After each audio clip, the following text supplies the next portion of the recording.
they were trying to terrorize us. They actually attacked us really for no reason. It was unprovoked. You know, it was an incident in the neighborhood about a block away from the mosque. And they responded to the incident by coming to the mosque, not going to the incident. They came to the mosque, guns blazing, you know, just shooting indiscriminately. And that was what the attack of the mosque was like when they shot Brother Roosevelt. At that time, his name is Brother Nuri now. He and I were real good friends. We used to science up the teachings together, you know, bean soup science type thing. Me and him was like that. Yes, sir. Yes, sir. So, when I seen him laying on the steps wounded, it made me very angry. I was upset. It makes me sad now that he shot them brothers, something like that.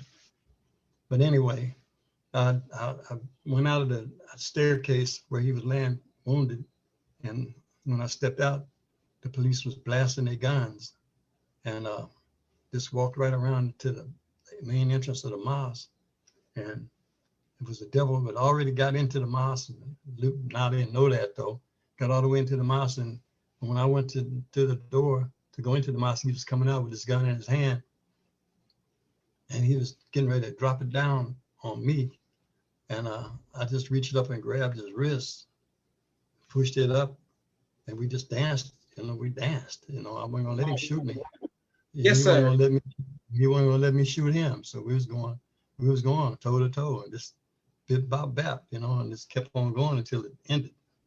You know, there was other ones in the mosque doing the same thing, fighting the police, and then we wouldn't stop. We wouldn't stop scuffling. We just kept on, and so the police said, "Stop."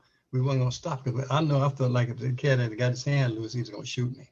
I felt like that, so I didn't let him go. Yes. And then we looked up, and there was Brother Abdullah John Shabazz was coming around the corner, and the police had a gun in his temple, and they were saying, told him, tell them to stop. They won't stop. You tell them to stop.